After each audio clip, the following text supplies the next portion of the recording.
Hey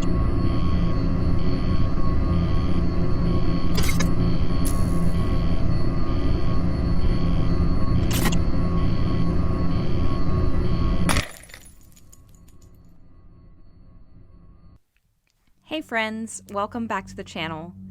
So today we're covering the self-proclaimed king of the club kids, Michael Alig.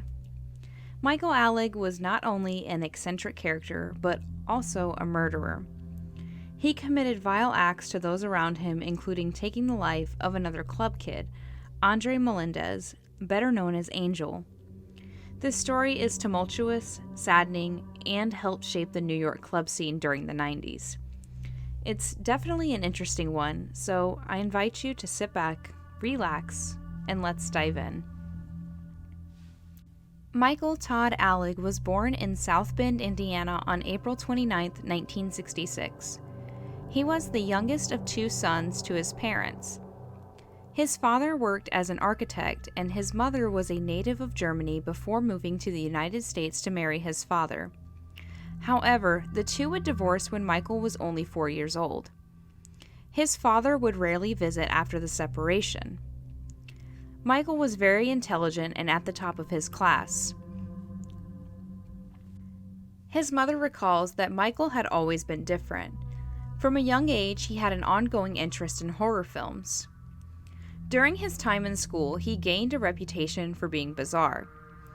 He stood out from a crowd, with his classmates knowing him as the nerdy homosexual boy who had an eye for fashion. He was bullied without mercy during this time at Penn High School. Michael graduated in 1984.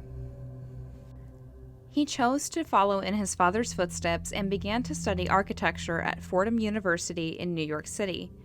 However, Michael dropped out of college after only one semester and began sweeping floors in a nightclub. Michael explained the situation like this, quote, "I was a misfit from the Midwest who came to New York City in search of acceptance, opportunity, and a whole lot of fun.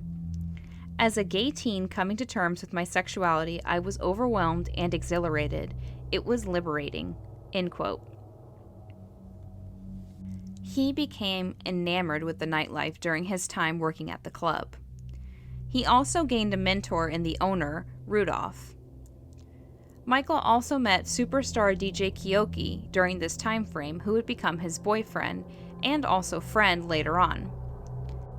Michael took a lot of time to study club life. He pestered Rudolph to allow him to throw parties at the club. He felt he had a passion for it, and he wanted so much more for himself. Rudolph eventually relented, and the rest, they say, is history. He quickly became known as a creative candy promoter and a pioneer of visual spectacle. He staged these elaborate and memorable parties that quickly rose him to the top of the club scene. He became the king of his own scene, something no one had ever seen before. Michael's parties became legendary and everyone wanted to attend.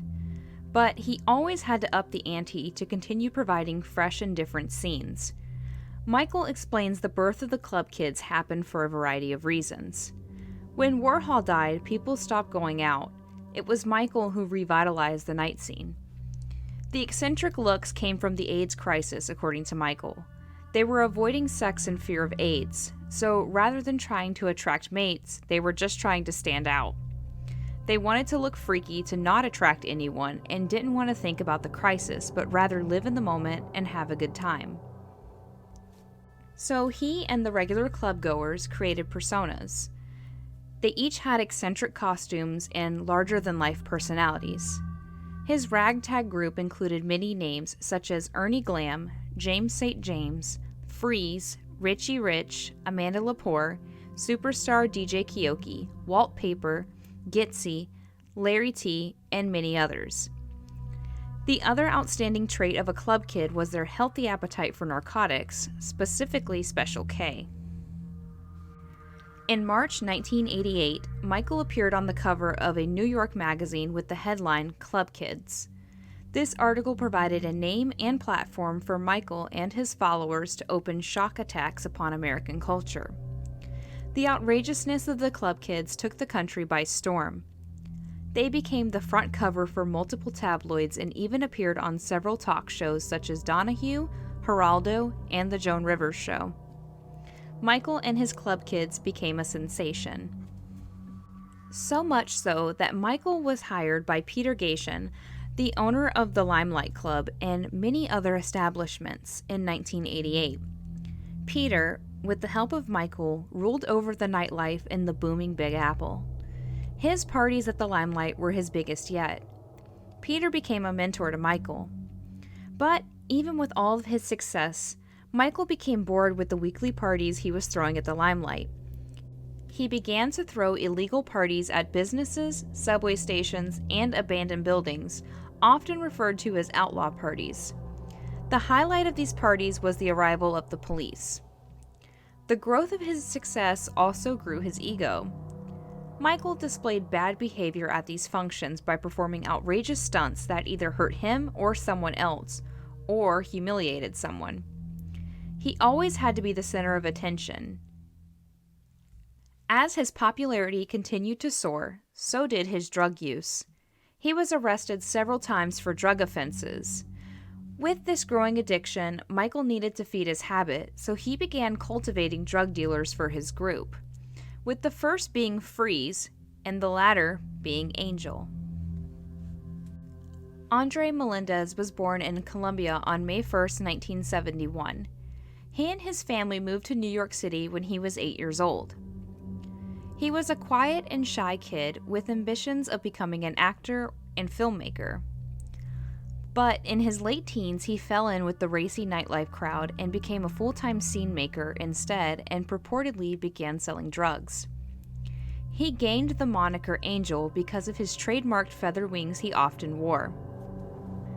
Angel became the residential pharmacist at the Limelight Club, and it wasn't long before Angel began to gravitate towards the club kids. They accepted him with open arms because it was a new connection for drugs. Drugs controlled Michael and became the driving force in his club scene. They flowed like water and Michael was drowning. But in 1995, the party would end. Federal agents raided the Limelight and locked it up. Peter was being investigated for drugs being sold at his place of business. This prompted Peter to move quickly, firing Angel after the raid. With no place to go, Angel moved in with Michael, who didn't hesitate to accept him.